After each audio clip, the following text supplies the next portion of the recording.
नमस्कार दोस्तों, स्वागत है आप सभी का हमारे चैनल क्रिकेट डॉक्टर पर। आज हम डिस्कस करेंगे, जैसे कि आप पिछली वीडियो में हमने आप सभी से बोला था कि आज हम डिस्कस करेंगे आरसीबी के बारे में, आरसीबी की ऑक्शन स्ट्रैटेजी के बारे में। साथ ही ये भी हम आपसे माफ़ी भी चाहेंगे कि हम इतने दिनों बाद जो ये लेट वीडियो आ रहा है, क्योंकि मेरे एग्जाम्स आ गए थे बीच में, इस वजह से हम लोग रेगुलर वीडियोज़ नहीं ला पाए। लेकिन अब प्रॉमिस है कि आपसे लगातार हमारा संपर्क जुड़ा रहेगा। आज आरसीबी के फैंस बहुत ज़्यादा एक्साइटेड होंगे, तो हम उन्हीं के बारे में स्टार्ट करेंगे। आपकी स्क्रीन पर सबसे पहले आपको दिखा देते हैं कि जो स्क्वाड है उनका वो कितने प्लेयर्स का है मेनली। आपकी स्क्रीन पर आ गया होगा इस वक्त। अगर आप मेनली देखें तो 22 प्लेयर्स खरीदे हैं आरसीबी ने, जहाँ तक कि ज़्यादातर और जितनी भी टीमें थी उन्होंने 25 प्लेयरों का स्क्वाड अपना पूरा करा ज़्यादातर, लेकिन आरसीबी ने 22 प्लेयर अपनी स्क्वाड में रखे। मेन में अगर बाबू जी आपसे पूछूं तो आप कितना रेट करेंगे आरसीबी की इस बार की ऑक्शन को? आई थिंक मैं 7 रेट करूँगा, 8 रेट करूँगा। 8 रेट करेंगे तो मतलब ज़्यादातर टीमों की तरह इसने भी ठीक ठाक कर दिया ऑक्शन में आपकी बार। हाँ, ठीक ठाक तो कर दिया है, अच्छा किया है कि 8 तभी रेट किया हमें। बॉलिंग इनकी तगड़ी लग रही है, बैटिंग में अभी भी होल्स हैं और वो मुझे लगता है वो तब तक नहीं भरेंगे जब तक इन्हें एक इंडियन अच्छा बैट्समैन नहीं बनता है। अच्छा, महिपाल रोमरोड के रूप में इनके पास एक ठीक ठाक बैट्समैन है, मतलब ये सब ओवर हाइप किया जा रहा है। एक्चुअली महिपाल लोमरोड स्पिन को अच्छा खेलते हैं, स्पिन को मारते हैं बड़े शॉट्स, बट फास्ट बॉलिंग के खिलाफ उनके पास भी कोई जवाब नहीं, क्योंकि एक ही मैच उन्होंने पिछली बार भी अच्छा खेला था पंजाब के लिए। माफ़ करिएगा, मेरे ख्याल से उसमें थे पिछली बार वो राजस्थान में थे, तो उसमें उन्होंने दीपक हुड्डा को मारा था। लेकिन उसके बाद वो फिर जैसे फास्ट बॉलिंग आई तो फिर वो थोड़े पीछे हो गए। तो ये बहुत ज़रूरी है कि इनके जो इंडियन बैट्समैन हैं वो क्लिक करें बीच में, तो इसी वजह से इनकी बैटिंग अभी थोड़ी आपको वीक लग रही होगी, क्योंकि मैक्सवेल के बाद लगता है कि टॉप ऑर्डर थोड़ा सा ऐसा लगता है कि मतलब वो है, मतलब एक भरा सा है, लेकिन मिडिल ऑर्डर में एक होल हर टीम की तरह जैसे हमने देखा है वहाँ यहाँ भी एक मिडिल ऑर्डर होल दिख रहा है जहाँ पे इनएक्सपीरियंस है इनका सर। और मेन जो चीज़ रही आरसीबी की, जो इस बार की ऑक्शन की हाईलाइट रही, मतलब इस बार की ऑक्शन की हाईलाइट रही, वो ये है कि इस स्क्वाड में एबी डिविलियर्स नाम का कोई बंदा नहीं है। आई थिंक वो एक बिलीव की तरह रहे हैं इस स्क्वाड में। हालांकि आरसीबी ने ट्रॉफी नहीं जीती है, लेकिन एक बिलीव रहा है मिडिल ऑर्डर में। पहले विराट कोहली भी रहते थे जी, फिर इधर 1-2 साल से विराट कोहली भी उतना अच्छा नहीं कर रहे थे, तो एबी डिविलियर्स तो एक बिल्कुल बिलीव रहते थे। कोई भी टीम होती है आपकी, जैसे चेन्नई टीम खेलती थी तो आपको लगता होगा एबी डिविलियर्स ना रहे, मेरी टीम को खेलती तो मुझे लगता था ना रहे। तो एक ऑपोजिशन के लिए एक जो फियर फैक्टर होता था, और आरसीबी फैंस पिछली बार वही काम मैक्सवेल भी कर रहे थे जी। लेकिन क्या मैक्सवेल इस साल वो रेप्लिकेट कर पाएंगे या फिर वो वन सीजन वंडर ही रहेंगे? उनको जो फ्रीडम मिली आरसीबी, जो भी उन्होंने बोला कि उन्हें शायद कोहली के साथ खेलना पसंद आया, कोहली से बात करके उन्हें एक फ्रीडम टाइप की लगी, तो उन्होंने अच्छा परफॉर्म किया। अगर वो वैसा ही परफॉर्म करते हैं तो मैक्सवेल भी अच्छे खिलाड़ी, लेकिन मेनली एबीडी की जगह कोई नहीं भर सकता, ये तो सिंपल सी बात है। हम उन्हें मिस करेंगे जरूर इस आईपीएल में, हर कोई मिस करेगा। एक ऑपोजिशन के लिए जो फियर फैक्टर रहता था और आरसीबी फैंस और आरसीबी टीम के लिए जो बिलीव रहता था, वो शायद अब नहीं रहेगा। लेकिन अब नए एक और साउथ अफ्रीकन उन्होंने लिया है, फाफ डू प्लेसिस के नाम से। फाफ डू प्लेसिस सीएसके के लिए बहुत बड़े खिलाड़ी रहे। सीएसके शायद उनको इतना ज्यादा एंटिसिपेट करके नहीं कर पाया। आई थिंक उन्होंने हल्के में छोड़ दिया, बिड ही नहीं किया मेरे ख्याल से फाफ डू प्लेसी के लिए। तो उनके दिमाग में था कि फाफ डू प्लेसी को उन्हें नहीं लेना है जी, तो नहीं, शायद 1-2 बिट गए हैं वो, जब 6 तक रही है तब शायद बिट गए हैं, जहाँ तक जो मैं देख रहा था, तो 6 तक वो गए हैं, 1-2 बिट मुझे नहीं लगा उन्होंने बिट किया है फाफ डू प्लेसी के लिए, शायद हो सकता है, मुझे नहीं लग रहा है उन्होंने बिट किया। तो मेनली उन्होंने सीएसके उन्होंने छोड़ दिया, हालांकि वो पिछले सीजन के टॉप रन गेटर रहे थे, सेकंड हाईएस्ट रन गेटर रहे थे ऋतुराज गायकवाड़ की तरह। उन्हें बिलीव है खुद में, उन्हें पता है कि वो नया भी लाएंगे तो अच्छा उनके लिए परफॉर्म करेगा।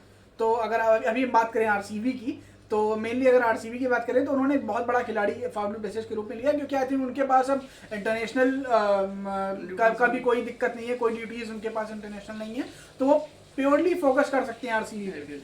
तो आईपीएल में अगर वो फोकस आरसीबी में करते हैं तो ये उनके लिए हेल्प होगा कि उनका कैप्टन एक तरीके से पूरी तरीके से उनकी तरह फ्रीडम है उसके पास कि वो जो करना चाहे वो करे। आप देखते हो टीम मैनेजमेंट देती है उन्हें फ्रीडम की नहीं।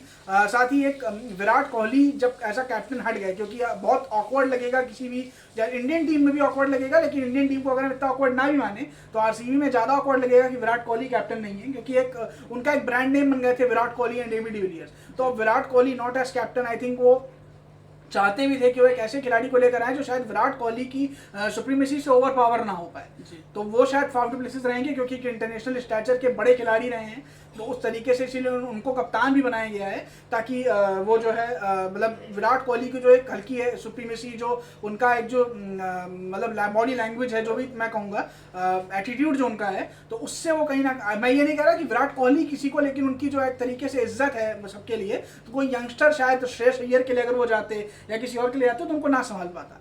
तो आई थिंक मैं कहूँगा कि फाफ डू प्लेसिस एक अच्छी बाय है उनके लिए। और मैं देखूँ तो डेविड विली को उन्होंने लिया, शायद डेविड विली ऐसा लेफ्ट आर्म पे, क्या आप उन्हें पहली 11 में रखेंगे? डेविड विली को तो मैं तो नहीं रखूँगा, बट रखना पड़ेगा इनको, क्योंकि इनके इंटरनेशनल स्टार्स हैं नहीं और ऑस्ट्रेलियन जो हैं जी। तो डेविड विली मुझे लगता है खेलेंगे, बट डेविड विली मुझे उतने अच्छे बाय नहीं लग रहे हैं, बट बेस प्राइस में मिल गए हैं, आपको भरनी भी है टीम। तो अगर हम बात 11 की करिए तो हम आपको 11 दिखा देते हैं, आपकी स्क्रीन पर आ गई होगी 11 जो हमने 11 बनाई है। उसमें फाफ डू प्लेसिस और विराट कोहली ओपन कर रहे हैं, मेरे हिसाब से वो ओपन ही करेंगे, आपके हिसाब से भी वही है? बिल्कुल, अगर 3 पे खिलाने का तो कोई तर्क बनता ही नहीं। जी जी, क्योंकि जो विराट कोहली हैं स्पिन नहीं खेल पा रहे हैं आजकल, ये मानना पड़ेगा आपको। तो ओपनिंग कर सकते हैं, ओपनिंग भी बहुत बेहतर रही नहीं है 1-2 सीजन से पिछले, क्योंकि आते हैं कोई फास्ट बॉलर उनकी विकेट ले लेता है या कोई स्पिनर डाल देता है, लेकिन शायद वही मुझे लगता है दोनों डिसीजन बड़े भारी पड़ सकते हैं आरसीबी के लिए, क्योंकि फाफ डू प्लेसी भी हैं, विराट कोहली भी हैं। फाफ डू प्लेसी भी स्पिन के उतने अच्छे प्लेयर नहीं है और दोनों एक ही स्टाइल से खेलते हैं, धीमे जी। तो मुझे लगता है ऐसा कर सकते हैं कि महिपाल लुमरोर को ऊपर ले आए या किसी बल्लेबाज को ऊपर ले आए जो थोड़ा मार के, लेकिन फिर विराट कोहली का एक्चुअली बेस्ट पोजीशन उनके लिए वही रह जाती है, क्योंकि वो मिडिल ऑर्डर में भी स्पिन में फंस जाएंगे। अब विराट कोहली को ऐसा फिनिशर यूज कर नहीं सकते। क्या विराट अब बियॉन्ड विराट कोहली अभी नहीं सोचेगा आरसीबी, विराट कोहली बियॉन्ड नहीं, बट उनकी वजह से बैलेंस बहुत ज्यादा बिगड़ रहा है, क्योंकि दोनों प्लेयर एक ही स्टाइल में खेलते हैं, धीमे खेलते हैं। फाफ डू प्लेसी सीएसके ने भी जब लिया था तो शायद ऋतुराज गायकवाड वो दोनों एक ही स्टाइल से खेल रहे थे। नहीं, बट एक उसमें एक वो आ जाता था कि जो स्पिनर आता था उसे फाफ डू प्लेसी डील कर लेते थे, और जो ऋतुराज डील कर लेते तो फास्ट बॉलर आता था उसे फाफ डू प्लेसी डील कर लेते थे। बट यहाँ पे क्योंकि ट्रिक्स यही बनाते थे लोग, दूसरी टीम फाफ डू प्लेसी के खिलाफ कि लेग स्पिनर डाल दीजिए आप, कोई लेफ्ट आर्म स्पिनर डाल दीजिए। तो देखिए, लेकिन बेस्ट पोजीशन भी वही है, फिर उसके अलावा बचता का है बचने के लिए। और मैंने तीसरे पे ग्लेन मैक्सवेल को रखा है और चौथे में महिपाल लुमरोर को। आई थिंक ये रिस्क होगा ग्लेन मैक्सवेल को तीसरे पे करने का। आई थिंक मैं कहूंगा क्योंकि मैंने इस हिसाब से रखा, जैसे मिचेल मार्श नंबर 3 पर खेले के एक्सप्लोसिव बैट्समैन, मैं मैक्सवेल को एक्चुअली मिडिल ऑर्डर में इसलिए नहीं डाला, मतलब नंबर 5 पे इसलिए नहीं डाला। नंबर 5 में नहीं कर रहा हूँ, मैं कह रहा हूँ कि 4 पे कर सकते हैं, क्योंकि हाँ, वही मैंने कहा कि आप स्वैप कर सकते हो कि आप महिपाल लुमरोर को नंबर 3 पे जाओगे, क्योंकि मैं हर्षा भोगले का भी वीडियो देख रहा था अभी कुछ दिन पहले, तो उन्होंने भी यही दोनों के बीच में स्वैपिंग रखी थी, क्योंकि आप मैक्सवेल को चाहते हो कि मिडिल ओवर को बॉक्स करें, तो अगर वो मैक्सवेल मिडिल ओवर को बॉक्स करें तो शायद नंबर 3 या नंबर 4 उनके लिए एक बेटर पोजीशन रहेगी। महिपाल लुमरोर एज अ बेटर खिलाड़ी धीरे धीरे उभर रहे हैं। आई थिंक अभी वो बहुत बड़े खिलाड़ी नहीं बन पाए हैं आईपीएल के, कि मतलब जैसे वो आएंगे और मतलब एक हल्का सा लाइटें छा जाएंगी, लेकिन हाँ धीरे धीरे करके वो बड़े खिलाड़ी हैं और थोड़े से उभरे हैं। कुछ इनिंग्स उनकी जो है वो लगी हैं कि हाँ वो खेल सकते हैं और स्पिनर को अच्छा खेलते हैं। स्पिनर के खिलाफ उनकी जो स्ट्राइक है वो बहुत ज़्यादा, स्ट्राइक रेट है बहुत ज़्यादा अच्छा है। तो उनके लिए दिनेश कार्तिक से बेटर डेथ ओवर में एक जो इनोवेटिव बैट्समैन नहीं होगा इस समय शायद इंडियन क्रिकेट में, मैं कहूँगा। गुड बात ठीक है, बट दिनेश कार्तिक भी पिछले 1-2 सीजन में कुछ कर नहीं पाए जी, और क्योंकि आप फिर देख रहे हैं कि ग्लेन मैक्सवेल के बाद आपकी बैटिंग बिल्कुल खत्म हो जाती है। जी जी बिल्कुल, नाम है लेकिन परफॉर्मेंस उनके साथ नहीं है कुछ। और नंबर 5 पे दिनेश कार्तिक और वही साथ में शर्फेन रदरफोर्ड को मैंने नंबर वही है ना कि आप जानते नहीं है शर्फेन रदरफोर्ड कैसा कर सकते हैं, पीएसएल में अधिकतर खेलते हैं। मैंने वनिंदु हसरंगा को नंबर 7 पे रखा है, बैटिंग उनकी जो है उनको नंबर 7 पे ले आएगी आराम से। शहबाज अहमद हैं लेफ्ट आर्म, वो तो खेलेंगे और एक अच्छे बॉलर हैं, उन्होंने परफॉर्मेंस अच्छी दी है। हर्षल पटेल, अब उन्हें देखना होगा कि वो मानखेड़े पे कैसा करते हैं वहां पर जाकर के, अच्छा करेंगे, बहुत एक्सपीरियंस। क्योंकि I think last time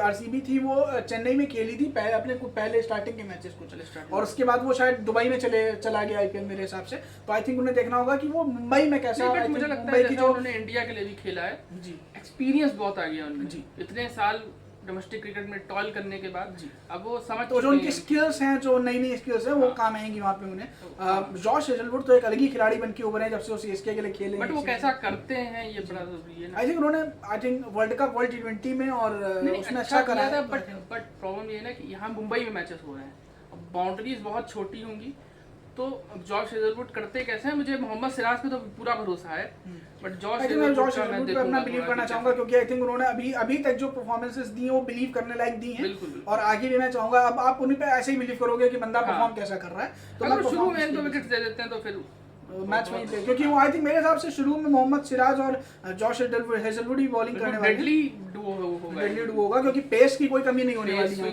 pace और जॉश हेजलवुड का जो एक एक्स्ट्रा बाउंस मिलती है उन्हें, और सिराज का जो एक हल्का सा मतलब ज्यादा पेस और हल्का सा on the face of it, तो एक इस तरीके से वो रहते हैं।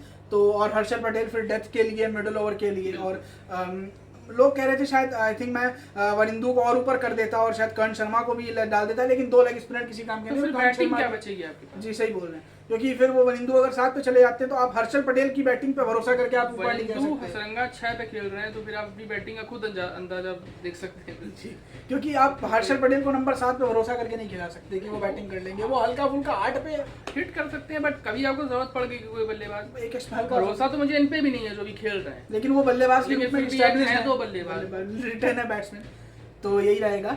और हाईएस्ट रेट अगर मैं कहूँ कि सबसे ज़्यादा खुश करने वाली बाई कौन सी रही, मतलब जो ऐसा लगा कि सबसे ज़्यादा मतलब एक तरीके से आरसीबी के लिए स्टील रही, आरसीबी के लिए बहुत ज़्यादा आगे काम करेगी, और क्या माइनस फैक्टर्स हैं इनके लिए? स्टील तो कुछ नहीं रहा, क्योंकि वरिंदू हसरंगा को 10 करोड़ 75 लाख में खरीदा है, फाफ डू प्लेसी भी 9 करोड़ में अप्रॉक्स बिके हैं, तो स्टील में क्या कहूँ, शर्फिन रदरफोर्ड हो सकते हैं अगर वो अच्छा कर लेते हैं जी, तो बहुत बड़ी स्टील हो सकते हैं वो। बट मैं आपसे पूछूं, अगर एज अ मैं स्ट्रेंथ में इस टीम की पूछूं कि स्ट्रेंथ जो भी है इस टीम की, तो स्ट्रेंथ को आप स्ट्रेंथ बॉलिंग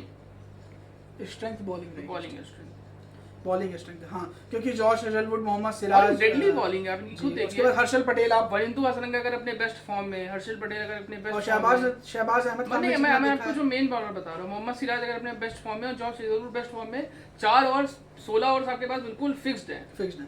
एक दो ग्लेन मैक्सवेल आपको 1 ओवर दे देते हैं, महिपाल लोमरोर आपको 1 ओवर दे सकते हैं, 7 बॉलिंग ऑप्शन है आपके पास, और 7 bowling option as a captain. अब देखिए फाफ डू प्लेसिस कैसा परफॉर्म करते हैं ऑन द फील्ड, ये भी देखना होगा। ऑफ द फील्ड तो हमने बहुत सारे कैप्टन, लेकिन ऑन द फील्ड भी आपको देखना होगा कैसा भी बड़ी हार्ड लॉसेस झेल चुके हैं जी, वर्ल्ड कप से शायद जब वो कैप्टन रहे, लेकिन ऑस्ट्रेलिया में एक सीरीज भी वो जीत के आए थे, वो भी एक करेजियस कैप्टन। वही होता है ना कि जब आप एक कुछ जीतते हैं, ट्रॉफी जीतते हैं, तो एक अलग बिलीव करता है आपका, हो सकता है वो अच्छा करें आरसीबी के लिए, बट बैलेंस मुझे अच्छा मतलब इस बार भी नहीं लग रहा है, मुझे समझ नहीं आ रहा कि प्रॉब्लम जो थी इसमें से बिट्स एंड पीसेस में से क्या बनाते हैं उन्हें देखना। मैं आपको बताता हूँ, डिविलियर्स पिछली बार थे, इस बार डुप्लेसी आ गए जी, आपकी प्रॉब्लम तो सॉल्व ही नहीं हुई है। बिल्कुल नहीं। आपने दिनेश कार्तिक को ले तो लिया है, बट क्या वो दिनेश कार्तिक हैं जो जिन्होंने निधान ट्रॉफी मेरे हिसाब से जो टीम को चाहिए था, इस टीम को वो एक कायरन पोलार्ड चाहिए था नंबर 5 पे।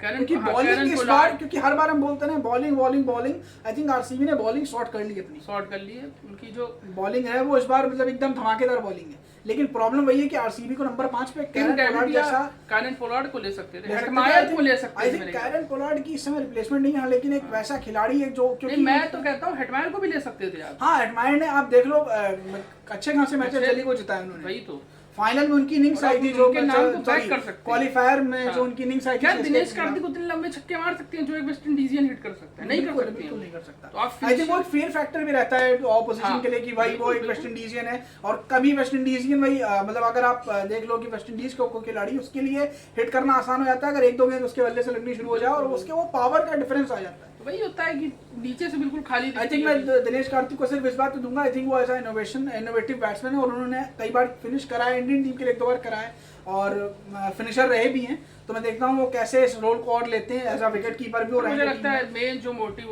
जो मतलब इनकी जो डिपेंडेंसी होगी वो Faf du Plessis, Virat Kohli और मैक्सवेल पे रहेगी। आई थिंक अभी भी ये टीम 3 खिलाड़ियों पे डिपेंडेंट है, और आई थिंक बस अच्छी बात ये है कि इनके पास बॉलिंग और इनका जो टॉप ऑर्डर में भी एक प्रॉब्लम भाई जो आपने बताया कि Virat Kohli, Faf du Plessis दोनों, अब आप मैक्सवेल से तो ओपन करा नहीं सकते, यहाँ पे ये रहेगा कि आई थिंक इन्हीं 3 ये आउट ऑफ द बॉक्स करेंगे तो आप शर्फिन रदरफोर्ड को दे देंगे। आई थिंक अब यही करा जा सकता है कि अगर स्टार्टिंग में कोई टीम स्पिनर डाल देती है तो उसको कैसे हैंडल करेंगे। आई थिंक पहले 6 ओवर में हम ये कह सकते हैं कि विराट कोहली पहले 6 ओवर में थोड़ा अटैकिंग क्रिकेट जो हल्का फुल्का खेल लेंगे, वो भी फास्ट बॉलर के खिलाफ। फास्ट भाई मैं कह रहा हूँ अगर स्पिनर आ जाता है पहले 6 ओवर में तो कौन देखेगा। I think Faf du Plessis spinner पे आउट नहीं होते, हाँ, लेकिन ये है कि उनका स्ट्राइक रेट भी स्पिनर के खिलाफ अगर आपके 40 रन है तो आउट दूसरी टीम ना आउट करके भी खुशी होगी, क्योंकि फिर मिडिल ओवर में भी आपके पास ये नहीं है, आई थिंक ग्लेन मैक्सवेल के अलावा आप कोई और सिर्फ खिलाड़ी ग्लेन है नहीं जो मैक्सवेल आके पे मारना बैठे शुरू कर बिल्कुल, देगा। बिल्कुल। और ग्लेन मैक्सवेल स्पिनर के खिलाफ अच्छे खिलाड़ी है, लेकिन कई बार चहल फंस ने जाते हैं, वो भी फंसा फंस जाते लेग हैं। स्पिनर के खिलाफ फंस भी सकते हैं, क्योंकि अब जैसे अगर आप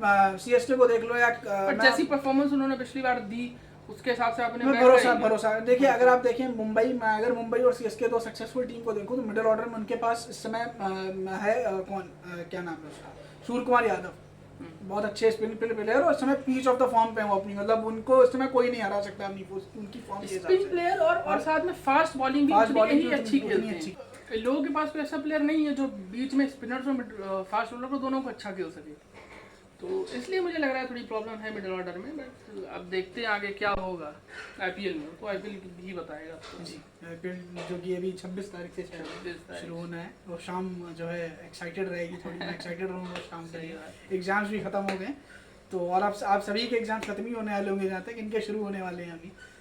तो चलिए इसी के साथ इस वीडियो को एंड करते हैं। आप सभी का धन्यवाद इस वीडियो को देखने के लिए, और अगला वीडियो जो नई टीम आई है लखनऊ, उसके ऊपर होने वाला है, तो आप सभी लखनऊ के जो भी निवासी हैं, लखनऊ के पहन रखी देखिए नहीं ये तो ऐसी टी शर्ट लग रहा है जर्सी यही है। ऐसे ही कुछ जर्सी है उनकी भी, तो हम उन्हीं के बारे में अगली बात करेंगे, उन्हीं के ऑप्शन को डिस्कस करेंगे। आई थिंक उन्होंने बहुत अच्छी स्टेबल टीम अपने उसमें रखी है, तो हम उनके बारे में अगला वीडियो आने वाला है, एक्साइटेड रहिएगा। और फिर से आप सभी का धन्यवाद इस वीडियो को देखने के लिए। और अगर आप चाहते हैं, अगर आप हमें इंस्टाग्राम पे फॉलो करना चाहते हैं तो आप हमें फॉलो कर सकते हैं क्रिकेट डॉक्टर पे, cricket.doctor हमारा चैनल का नाम है इंस्टाग्राम पे, अभी आपको दिख जाएगा स्क्रीन पर, प्लीज़ हमें वहाँ भी फॉलो करें। धन्यवाद आप सभी।